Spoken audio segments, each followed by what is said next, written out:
From being the slowest car in qualifying out in Miami to a week or so later out qualifying both Ferraris and Antonelli at their home event in Imola, Aston Martin's turnaround has been quite the surprise, particularly when looking at their track record with upgrades across the previous 2 seasons. So it was to mine and everyone's surprise this past Saturday to see them reach not only Q3 but line up P5 with Alonso for the race. But just how big a lap time improvement did the upgrade package provide? Well, taking a gap between the quickest Aston Martin and that of pole position over the last 2 Grand Prix weekends, we can see an improvement of nearly the thick end of a second. And this can be further supported by the gap to the quickest Mercedes over the same weekends as well. Again, an improvement towards the thick end of a second. A remarkable feat for a team not known for bringing successful upgrades. And this is also translated into race pace as well when comparing to Mercedes. In Miami, they were well over the thick end of a second a lap slower, while last time out in Imola, the gap between the 2 teams was around the 4 to 6 tenths of a second, and at times just as quick. So the gain is indisputable. But just what exactly have Aston Martin done with how they create and manufacture these upgrades? And more importantly than that, what does the success of this upgrade represent for not only all of the remaining upgrades for this season, but 2026 and beyond with this technical rule changes coming up? And here's a brief overview from Eric Blandin about what they've actually changed from 24 for 25. Well, I think we through development we have probably took the wrong direction in certain area. I think the car has got some strong points and we have improved a lot compared to last year in certain area, but we haven't not improved everywhere, and that is our main focus at the moment, is to try to effectively reduce the weakness of the car, and we have identified them, so it's just a matter of working through them. So after listening to that, you can quite clearly see they've had a complete change of philosophy when it comes to upgrades.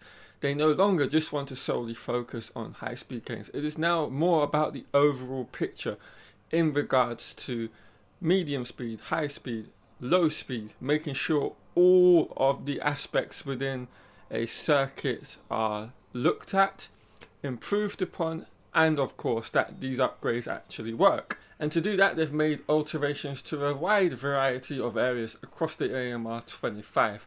To begin with, and it's the most smallest change in this upgrade package, is they've removed the fin which was near the Halo cockpit, which they introduced at the beginning of the season with the AMR 25.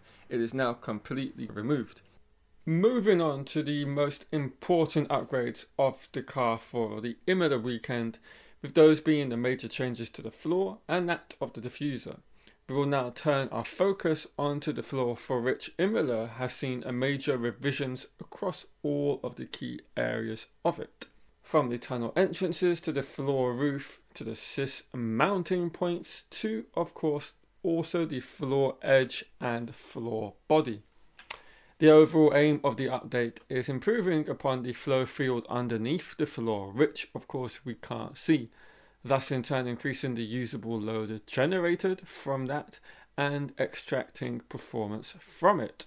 And to achieve that, they began with a change to the tunnel entrances, which are now featuring revisions to the curvature seen previously in that area. A little further back and we see a further change at the sys structure point. Again, an important area of the floor roof to help guide the flow of air in this region to the areas they have the intention of it travelling through.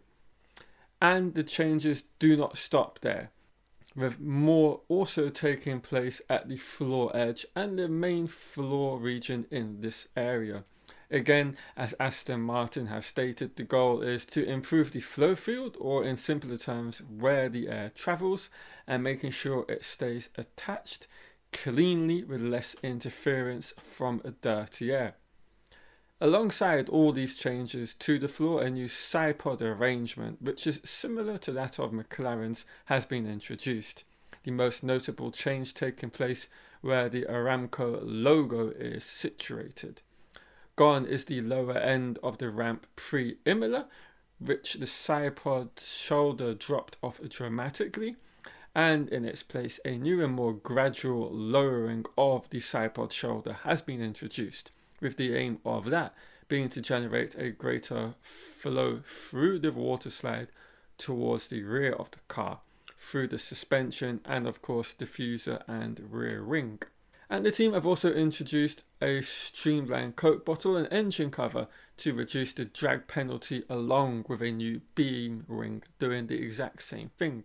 So the team is making sure that they are bringing improvements across the board in all facets of the car, not only in downforce and load points, but also in a drag reduction penalty.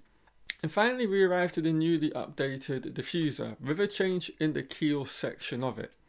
The change is a visually striking one where the team are looking to expand upon one of the key regions when it comes to generating downforce.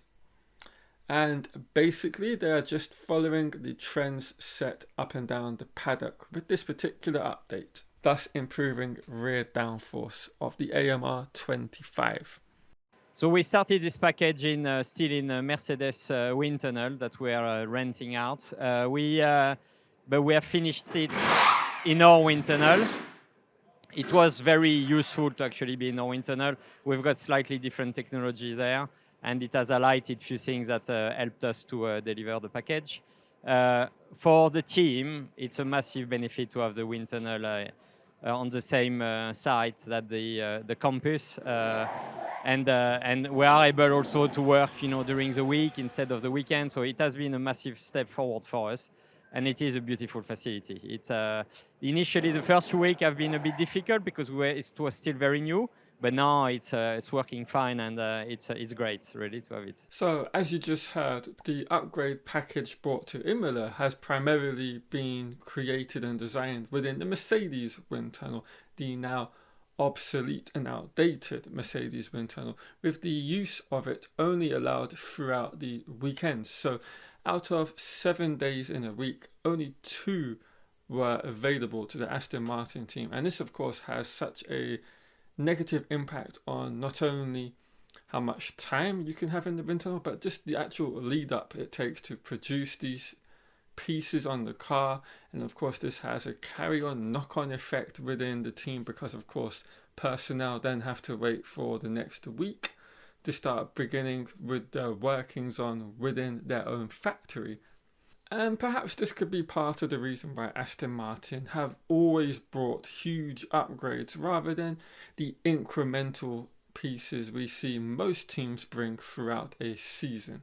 But the positive aspect to take away from this is they actually finished the mapping of the upgrades in-house in the newly brought online wind tunnel, which is state-of-the-art in terms of Formula One, arguably the most advanced wind tunnel across all of the sport. And of course, with that comes a lot of important aspects that they have to undertake with this package, because of course there is the need to calibrate the wind tunnel to get it as close and as aligned as they can with what is happening in the real world. And as you heard in the interview, he did mention for the first week or so there was a bit of teething problems, but it seems that they finally got that up to speed and got to grips on all of that, and now it is working as they need it, and it's much more in line with what is happening out in the real world. And again, this is something Adrian Newey has made mention to within articles just released on the Aston Martin website, where he speaks about the state of the art overall facilities and wind tunnels now at his disposal. And this is going to be of great importance, particularly with an eye and view towards 2026. Now, for future upgrades, we know they are bringing 2 rafts of upgrades to events. One, which is pretty much a dead cert, is the Silverstone upgrade, which I believe will be equal in size to the one, if not larger than the one they brought this past Grand Prix to Imola. Again, fully built in-house within the brand new state-of-the-art facilities and wind tunnel. And of course, they have use of it throughout the week to use it whenever they want within the specified allotment of time they currently have, which should be a lot bigger and larger in terms of scale than the leading teams. And if things go as planned and they have a continuation of the success from which we've seen with this Imola package, they should steadily close that gap, not only to Williams and leapfrog them as the best of the rest at the head of the midfield, but we could even see them mixing it up for podiums at the back end of the year. And of course, there is of great importance that they can finally use this wind tunnel for the wind tunnel model they have of the 2026 car currently, because of course finally they have everything in one facility, and just the overall workflow and structures will be a lot better for the team now as a whole. So a positive weekend and a trend that needs to continue, and I believe Aston Martin finally, it seems, have turned the corner. So big and exciting things as well as times ahead for them.